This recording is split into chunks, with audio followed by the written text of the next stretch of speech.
Hi friends, स्वाद असवाद मराठी या चॅनलवर मी सुप्रिया पुन्हा एकदा तुमचं खूप मनापासून स्वागत करते।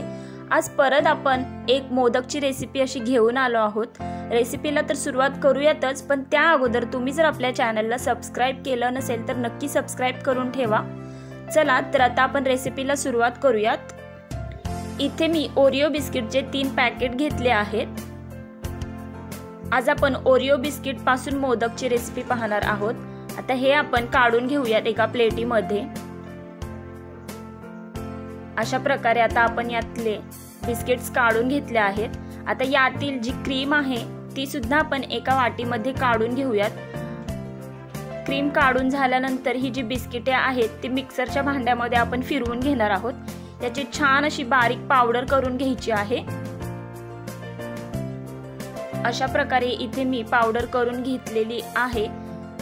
तुम्हाला जर गोड जास्तीचा हवा असेल तर एखाद चमचा तुम्ही यामध्ये पिठी साखर टाकू शकता।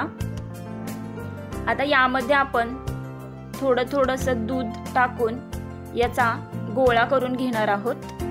अगदी थोडंसं यामध्ये दूध टाकायचं आहे। हे मिश्रण पातळ होऊ शकतं, त्यामुळे अगदीच थोडंसं दूध टाकून हे व्यवस्थित असं याचा गोळा करून घ्यायचा आहे। अर्धा कप पेक्षा सुद्धा इथे कमी दूध मला लागलेलं आहे। छान असा दाटसर याचा गोळा करून घ्यायचा आहे। 7 ते 8 चमचे इथे मी दूध वापरलेलं आहे। अशा प्रकारे इथे आपण गोळा करून घेतलेला आहे। आता इथे माझ्याकडे मोदकचा साचा आहे, त्याला ब्रशच्या सहाय्याने आपण तेल किंवा तूप लावून घेऊयात आणि मोदक बनवून घेऊयात। तिन्ही प्लेट्स मध्ये असं थोडंसं हे मिश्रण टाकून घ्यायचं आहे।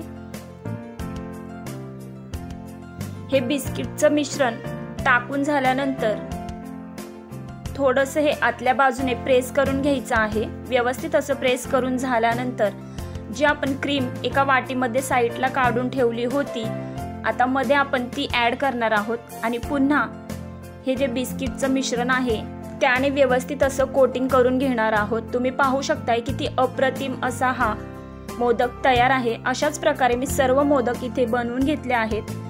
2 ते 3 मोदक इथे माझ्या मुलाने फस्त केले आहेत, त्यामुळे इथे तुम्हाला 4च मोदक दिसत आहेत। किती सुंदर, टेस्टी आणि अट्रॅक्टिव्ह असे हे आपले मोदक दिसत आहेत।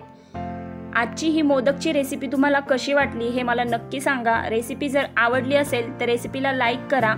आपल्या चॅनलला जर तुम्ही अजूनही सबस्क्राइब केलं नसेल तर नक्की सबस्क्राइब करा, जेणेकरून तुम्हाला माझ्या सर्व रेसिपीज पाहता येतील। पुन्हा भेटूयात आपण अशाच छानशा रेसिपी सोबत। तोपर्यंत स्वतःची काळजी घ्या। वेळात वेळ काढून रेसिपी पाहिल्याबद्दल तुमचे खूप आभार। पुन्हा भेटूयात, तोपर्यंत बाय।